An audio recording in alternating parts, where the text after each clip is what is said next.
Bem-vindo, Manuel. O espaço é seu. Boa noite a todos. Eu não cumprimentei. Vou colocar os chats.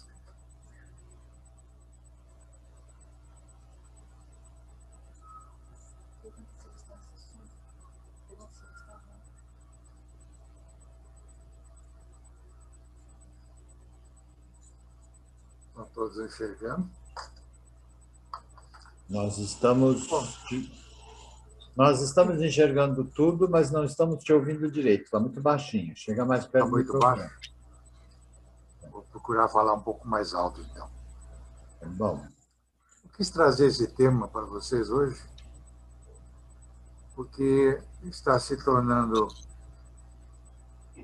bastante relevante, considerando-se que esta semana a gente ultrapassou 300 mil mortos de Covid. E o que significa o seguinte, que tem muito mais gente do que isso lamentando e chorando a morte dessas pessoas. Os filhos, netos, irmãos que perderam mães, avós. E não só de Covid, mas quem já perdeu alguém importante, próximo, sabe quanto isso dói. E quanto dói uma saudade também. Acreditando ou não em espiritismo, dói do mesmo jeito. Porque separar-se de alguém que a gente quer bem, sempre dói. Então, eu acho que é particularmente importante a gente abordar esse assunto, porque muita gente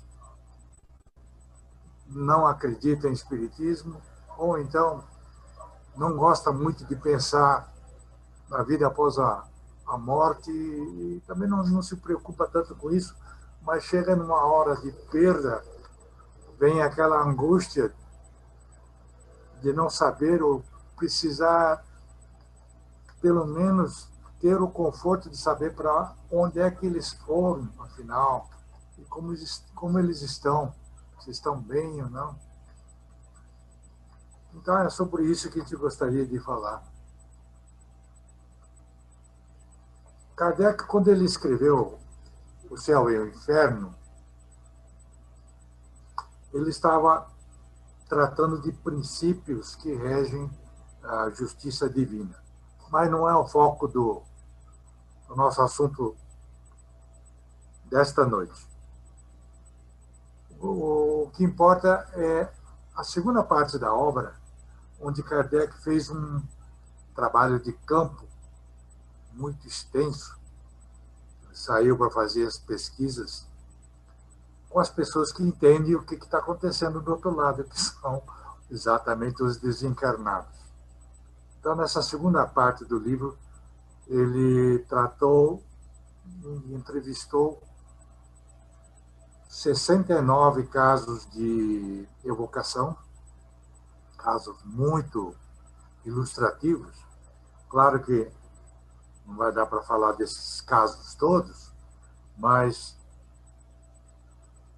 ele procurou colocar todo tipo de tipos de pessoas por todas as categorias econômicas, classes sociais, para tentar abranger o máximo possível de qualificações de pessoas. E para fazer esse trabalho, ele contou com o suporte, o respaldo de São Luís. São Luís, como vocês sabem, ele fez parte daquela pleiade de espíritos que vieram trazer a codificação espírita. Ele é um daqueles que assina, logo depois da introdução do Kardec no Livro dos Espíritos, tem uma espécie de prefácio que eles chamaram de prolegômenos. E ele também é um dos que assina, ao lado de Santo Agostinho, São Vicente de Paulo, Sócrates, São João Evangelista e por aí vai. E por que precisava desse respaldo? Porque para realizar um trabalho desse, precisa de garantir que o outro lado funcione bem e que não aconteça nenhuma interferência indevida, porque espíritos dispostos a fazer brincadeiras, fazer gozações, e vir aqui e fingir que a outra pessoa, isso é que não falta, né? Então, esse respaldo foi fundamental para ele realizar esse trabalho. Então, fazendo uma análise do que ele produziu com esses exemplos, eu fiz uma pinçada aí de fatos que eu achei extremamente importantes, que eu queria dividir com vocês. Quando a gente fala em voltar ao lar espiritual, aconteceu algum tilt aqui. Uma coisa que vem à nossa cabeça é: será que nós vamos sofrer num instante crucial, né, da desencarnação? E a gente não se dá conta que a gente já passou por isso centenas de vezes, talvez milhares de vezes, mas quando a gente vem para cá, a gente esquece tudo e sempre parece a primeira vez, né? Então a gente fica com aquela dúvida: será que vai doer? A gente vai sofrer? Bom, mas antes de falar disso, eu queria abordar a visão espírita, medo da morte. Segundo Kardec, quem é espírita não necessariamente tem medo da morte, porque ele aprende o seguinte: que a alma é imortal, nós nunca vamos morrer, nós vamos simplesmente mudar de fase. Então, como nós nunca vamos morrer, não há necessidade de ter medo. Bom, teoricamente seria isso, né? Mas sempre tem aquele sentimentozinho que eu gostaria de falar um pouco a respeito disso. Por exemplo, tem gente que, já estando na iminência da morte, assim, eles pensam: puxa, eu não gostaria de deixar os meus entes queridos, o meu marido, a minha esposa, os meus filhos. Mas o outro lado da medalha é que nós vamos ter a chance de reencontrar todos aqueles que partiram antes da gente. Essa é uma certeza. Nós vamos ser dados essa oportunidade de encontrar nossa mãe, os irmãos que a gente perdeu. Mas não necessariamente isso acontece de imediato, porque em alguns casos existe um impedimento temporário desse reencontro. Um dos casos narrados por Kardec fala do caso de uma mãe que perdeu um filho bem jovem, ele estava com 21 anos, ficou doente, desencarnou. E ela não se conformou, ficou tão chocada, tão triste, tão inconformada, que ela falou: eu vou encontrar com você, meu filho. E foi até o celeiro, se pendurou numa corda e se enforcou, tentando com isso reencontrar o filho que ela perdeu. Lógico que ela não teve essa oportunidade, porque é um crime grave perante as leis de Deus tirar a própria vida, né? Então, chegando lá, os dois foram evocados, tanto o filho quanto a mãe. O filho falou que estava bem, aliás, estava muito bem, com exceção da tristeza da mãe ter morrido daquele jeito. Tirando esse desgosto, ele falou que estava muito bem. Agora, a mãe, quando chegou do outro lado, ela viu que não poderia reencontrar o filho e começou a ficar muito revoltada. Começou a blasfemar contra Deus: falou que Deus não entende o coração de mãe e tal, ele ficou muito revoltado. Mas então, ela estava então sofrendo a pedagogia divina por ter cometido esse ato irrefletido. Então pode sim, pode ser temporário. E outra coisa que contribui com a gente ter um pouco de medo da morte é que dentro das leis morais existe a lei da conservação. Então, em nós e em todo mundo foi implantado o instinto da conservação que nos faz defender de qualquer perigo, né? Inclusive, a gente conserva o medo de morrer para o resto da vida. E também, o que nos deixa sempre em dúvida sobre até que ponto a gente conseguiu ficar em cima do planejado e da programação reencarnatória. Não sei se vocês conhecem esse termo completista, que não é do Kardec, é um termo que eu ouvi uma vez no site espírita, onde eles explicavam que chamaram de completista aqueles que, retornando à vida espiritual, quando vão revisar a programação reencarnatória, os poucos e raros casos conseguem descobrir que cumpriram 100% tudo que estava comprometido lá, compromissado. E esses são chamados de completista. Mas como são raríssimos casos, existem as pendências que todos nós podemos eventualmente deixar. E essas pendências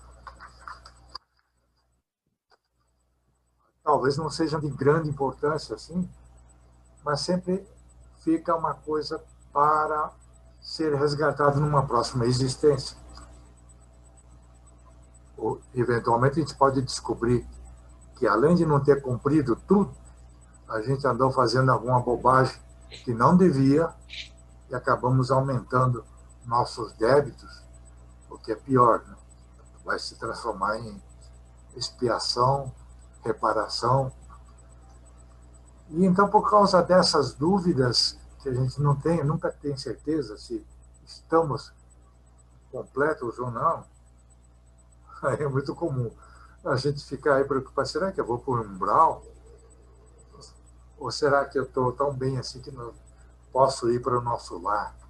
Nosso lar aqui é só uma referência, e não necessariamente é aquele lugar onde o André Luiz foi, né? Porque existem muitas colônias onde existem hospitais, escolas, equivalentes ao nosso lar. Mas será que nós estamos tão bem assim? Bom, então como será que é o nosso momento de desencarne? Isso tem relação direta com como vai se processar o desligamento do nosso perispírito. Então, no final das contas, a responsabilidade é nossa, porque o desligamento do perispírito vai se processar de uma forma suave ou não, conforme o nosso grau de elevação. Então, aqueles que têm conexão muito forte com a matéria, têm conexão do perispírito também total, bem amarrado. Podem ser aquelas pessoas que são materialistas, ateus, ou até acreditam que algum poder superior fez este mundo aqui, mas também não gosta muito de pensar nisso e também não gosta muito de falar em religião. É um agnóstico. Ou então aqueles que são hedonistas, né? Aquelas pessoas que dão uma importância muito grande para os prazeres da carne, prazeres materiais, os prazeres da boa cozinha, conhece todos os melhores restaurantes do Brasil e do mundo, gosta de possuir carros importados, morar num belo apartamento nos jardins, então dá muita ênfase ao ter, possuir, ostentar. Esse sim, então, quando desencarnados vão enfrentar um processo de desconexão meio sofrida e eventualmente podem ser enterrados junto com o corpo, vai lá para o túmulo e o processo de desligamento pode levar dias, semanas, meses, anos até, e estão sujeitos a sofrer toda a degeneração da matéria, sofrer a decomposição da carne. Quando a pessoa vai ao longo da vida se desmaterializando, porque vai desligando das coisas materiais, dá mais importância a estar bem consigo mesmo e sempre ter um colo para oferecer, um ombro para quem está precisando de desabafar, está sempre pronto para ajudar o próximo, está sempre pronto aí para se preocupar com ajudar, no bem-estar do próximo, está sempre se preocupando com isso, vai se desligando aos poucos da matéria, quer dizer, possuir para ele é necessário para viver bem, então o suficiente. Essa pessoa, ao longo da vida, já vai tendo uma conexão bem fraca, e quando chega ao final da vida, já está preso apenas por um cordãozinho, e quando finalmente acontece o desencarne, ele vai embora sem grandes trancos. E no meio termo entre os dois existem aqueles que têm muitas ligações ainda com a matéria, que acredito eu seja a grande maior parte das pessoas, né? Teve um caso aí relatado dentro desses 69 evocações, que a pessoa dizia: eu tô com 2 corpos, eu não sei o que aconteceu comigo, um está lá no cemitério e o outro está aqui conversando com vocês. Então, ele andava muito confuso, não sabia exatamente o que tinha acontecido com ele, e ele pedia para as pessoas que estavam reunidas aí: alguém, por favor, me ajude, vai até lá, no meu túmulo, e reze por mim para eu conseguir me libertar desse corpo. Então ainda estava preso e não conseguia se libertar. Então, como vai acontecer o nosso desencarne depende muito de nós mesmos. Bom, acontece que também aqueles que são, digamos assim, passam livres desse processo doloroso de desligamento, ele acaba caindo na inconsciência, porque ele está sofrendo há muito tempo de doença, pode entrar em estado de coma. Quando finalmente recobrar a consciência, ele já está do outro lado. Quando acontece isso, ele é poupado desse desligamento, de vivenciar todo passo a passo do desligamento. E o despertar no mundo espiritual, o que acontece lá? Então, uma coisa que é comum a todos é a perturbação. Essa perturbação é aquela sensação de confusão mental. A gente perde momentaneamente a referência, perde um pouco a memória, a gente não sabe exatamente onde está, fica aquele estado confuso, nebuloso. É como se a gente tivesse acordado no meio de um sonho pesado e a gente leva algum tempo para dizer: como é que eu vim parar aqui? O que eu estava fazendo mesmo? Essa é a perturbação, que pode durar algumas horas ou pode durar anos, dependendo, cada caso é um caso.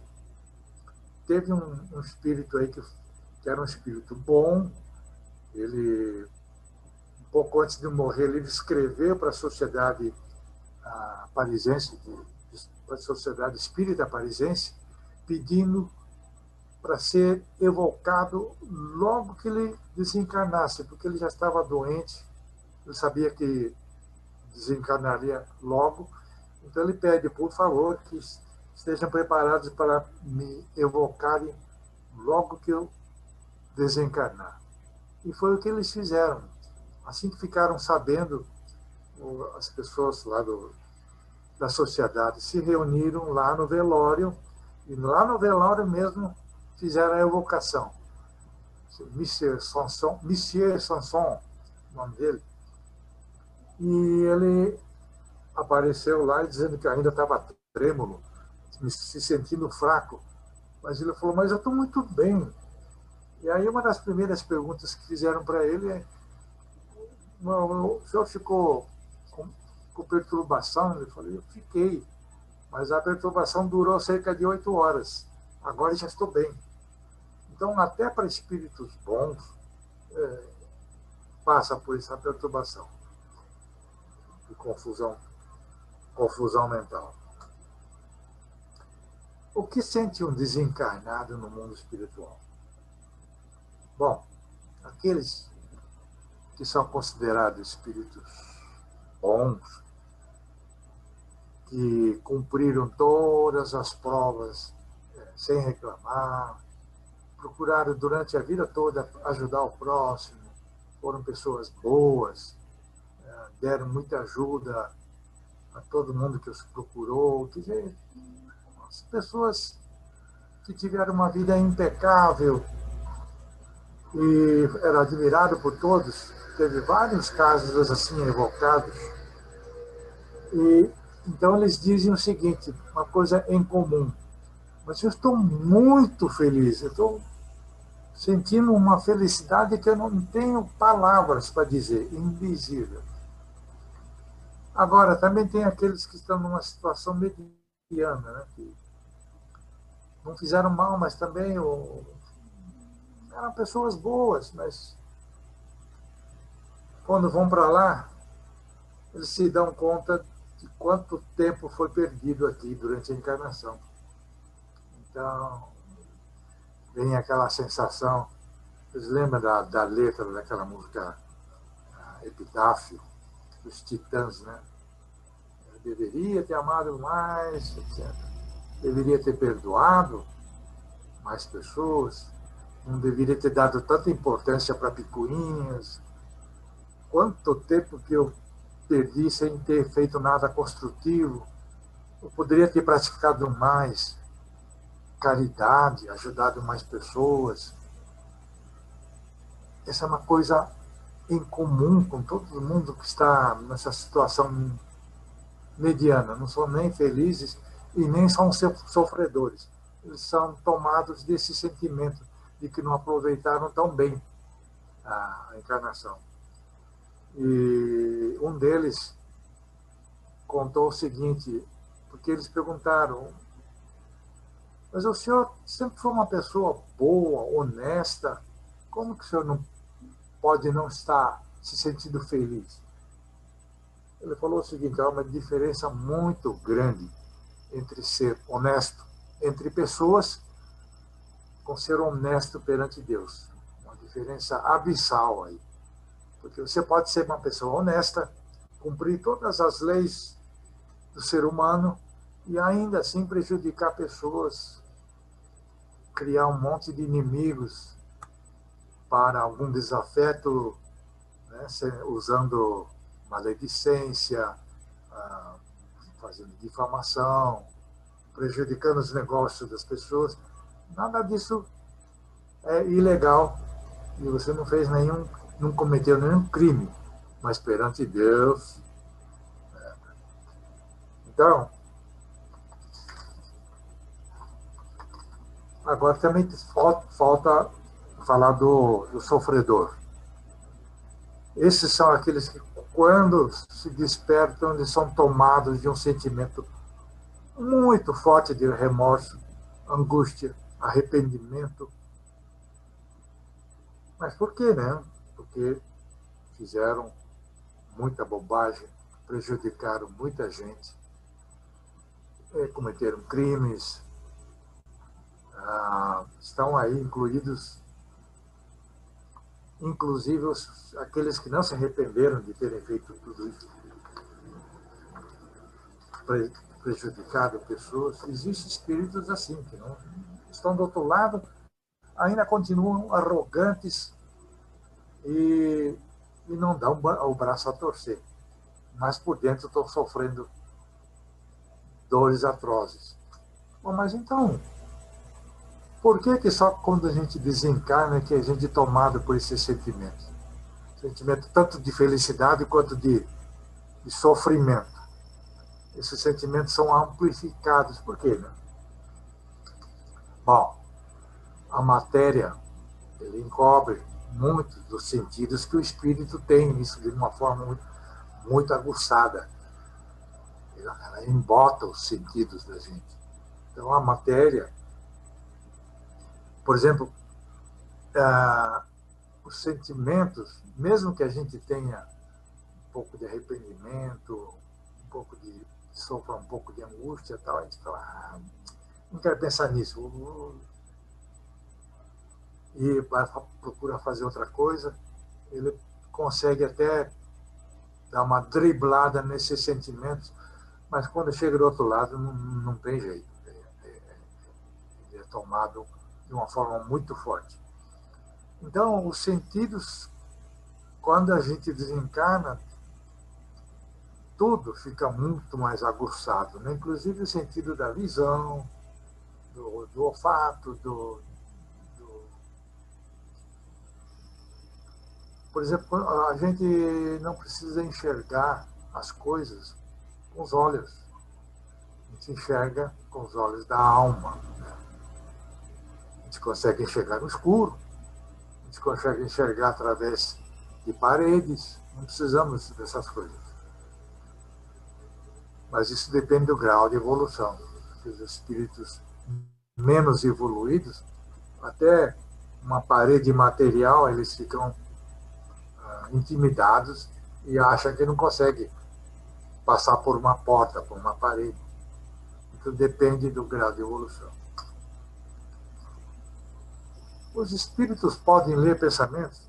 Bom, a gente sabe que sim, né? O pensamento ele é tão poderoso que ele trabalha o tempo todo, mesmo involuntariamente, trabalhando com o fluido cósmico universal, ou então os fluidos espirituais. À medida que a gente pensa, a gente consegue moldar objetos. Aquela pessoa que a vida inteira foi conhecido como sendo uma pessoa que usava chapéu, bengala, gostava de um cachimbo, ele vai ser visto exatamente assim. Ele vai estar de chapéu, vai estar com aquela bengala, com aquele cachimbo, e para o espírito aquilo vai ser tão sólido quanto um objeto de matéria. Mas isso foi produzido pelo pensamento dele. E às vezes ele nem se dá conta disso. E o pensamento forma imagens. Aquele espírito lá, Michel Sanson, que era um espírito muito bom, quando perguntaram se ele conseguia ler os pensamentos, porque ele respondeu perguntas que nem foram feitas para ele, que ele sabia, estava lendo a mente das pessoas que estavam ali reunidas em volta da mesa. Então ele falou, olha, é muito difícil explicar para vocês, mas o entorno de vocês, o ar em torno de vocês, o hálito que sai de dentro de vocês, é como se fosse um livro aberto para mim. Eu sei tudo que vocês estão pensando. Então, o pensamento de vocês é muito claro. Até que o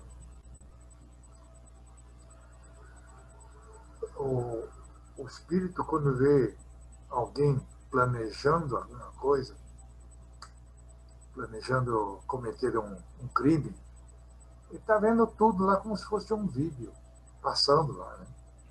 Na frente do próprio, de quem está emitindo esses pensamentos.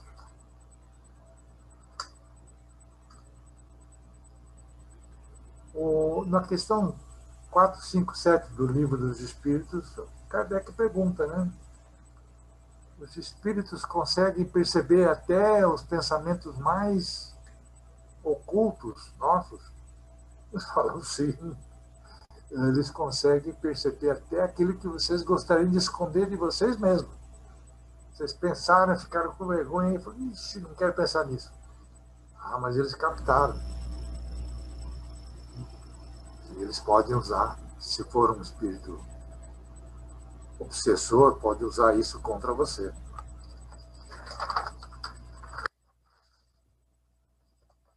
Como é a aparência dos espíritos? Quanto mais evoluído, mais controle ele tem do próprio perispírito. Então, aquelas pessoas que morrem em idade avançada, sofrendo doença dolorida, que deixaram muitas marcas de dores, aquela face sofrida, tal, cheia de rugas, quando vai para o outro lado, se ele tiver um grau de evolução, ele pode adquirir a aparência que ele gostaria de ser visto. Ele morreu com 90 anos, mas ele pode, de repente, aparecer com idade aparente de 40 anos, 35 anos, parecendo jovial, sem rugas, sem nenhum traço feio. Ele pode moldar conforme a sua vontade. Inclusive, é contado que uma pessoa, por exemplo, era numa existência, ele era, sei lá, um negro. Depois desencarnou e reencarnou novamente, veio como um branco, loiro, de olhos azuis, mas teve uma vida curta e desencarnou. Então, as pessoas que conheceram esse espírito como um negro ainda estão vivos. E, eventualmente, quando ele for chamado para aparecer com essas pessoas que o conheceram como negro, ele pode assumir aquele formato. Ele aparece lá como um negro. Ele tem esse grau de controle do próprio perispírito.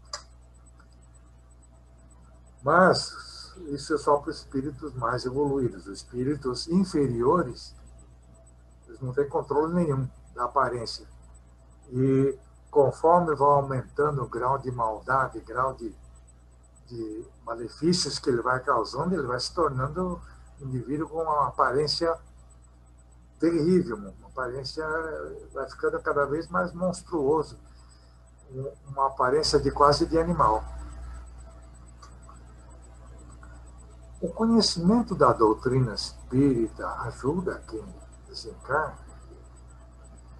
Teve um espírito bom, considerado feliz, chamado Monsieur Van Dust, que ele disse o seguinte, que ele vagou durante muito tempo, dias, semanas, em total confusão mental, em perturbação, até que finalmente ele recobrou a lucidez e ele foi evocado aí pelos médiuns e respondeu o seguinte, falou que se eu tivesse tido o conhecimento que vocês têm aí, vocês estudam, eu não teria ficado tanto tempo perdido aí em perturbação. Mas, moralmente falando, estudar espiritismo é lógico que não ajuda nada. Qualquer religião, desde que transforme as pessoas em pessoas boas, não precisa ser espírita, né? Temos que considerar isso. Para onde vão os espíritos ao desencarnar? Bom, isso pode variar de caso a caso, ao infinito. Teve um caso lá de uma tal de viúva Fulon, quando ela era uma pessoa muito boa e era um espírito feliz. Quando foi evocada, ela falou assim, vários amigos que eu não via há muito tempo, haviam estado desencarnados, vieram me receber e eles falaram o seguinte, olha para onde você vai, apontando um lugar né, que ela olhou assim para o céu, era uma estrela. E eles falaram: você não pertence mais à Terra, você não vai ter que encarnar mais aqui, nós vamos te levar lá. E ela foi para esse outro mundo mais evoluído. Inclusive Maria João de Deus, bom, é lógico que não faz parte da evocação do Kardec, que ela ainda não tinha nascido nessa época, mas ela, no livro que ela escreveu, Cartas de uma Morta, a psicografia do Chico Xavier, ela conta que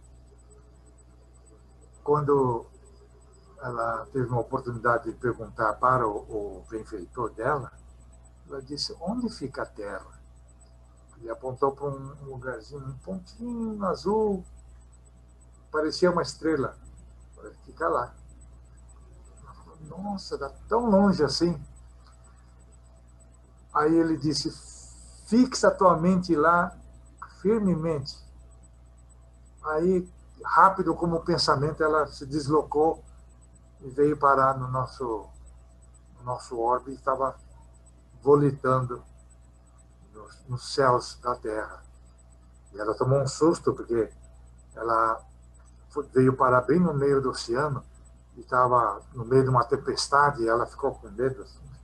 Aí o benfeitor falou: calma, que a gravidade para os espíritos funciona de uma forma diferente, não tenha medo. Agora, tem o lado oposto também, né? Esse espírito de Castelnaudary, não sei como é que se pronuncia isso, esse local aí é uma cidadezinha no sul da França. Uma pessoa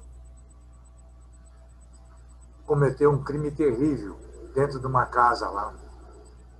Ele matou o irmão e matou a esposa por uma questão de ciúmes. Não ficou claro se o irmão estava tendo caso com a esposa, não desceram a esse nível de detalhes. Mas, de qualquer forma, por ciúmes, ele matou a esposa e o irmão, a golpes de faca. E depois nunca foi preso, nunca aconteceu nada. Ele morreu de velho, com mais de 80 anos. Então, quando ele desencarnou, ele recebeu uma, digamos, vamos falar pena, né? De permanecer recluso naquela casa, revivendo a toda hora o momento do assassinato do irmão e da esposa. Não podia falar com nenhum outro espírito, ninguém visitava lá. Não podia sair de lá porque ele era impedido. E isso foi no século XVII, 1600 qualquer coisa. E ele morreu em 1660 e pouco. Então ficou mais de 200 anos dentro daquela casa. E quando foi evocado, ele era um espírito tão abrutalhado que não foi possível fazer ele falar nada. Não conseguiram arrancar uma palavra dele, porque ele se debatia tanto, ele era tão selvagem, que tiveram que devolvê-lo para aquela casa lá. E aí São Luís explica: esse espírito aí é da pior espécie. Na encarnação anterior, ele viveu entre selvagens e gente muito violenta. Não ficou claro se era uma tribo indígena ou não, porque era um lugar muito selvagem.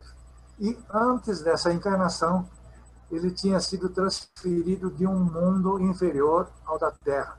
Ou seja, ele tinha sido promovido do mundo inferior para viver na Terra e ainda veio nesse estado de brutalidade. Então, onde a gente vai parar vai depender de cada um. Até porque, para exatamente o mesmo tipo de mal feito, existem pedagogias completamente diferentes entre um e outro, porque as pessoas nunca são iguais. cada um tem um histórico diferente. Então, as penas aplicadas também podem ser completamente diferentes conforme a pessoa. Bom, gente, eu gostaria de ter trazido mais detalhes entre os 69, porque todos os 69 casos não caberia uma apresentação assim, mas essa parte é muito rica em exemplos, é muito esclarecedor, mas devido à limitação de tempo,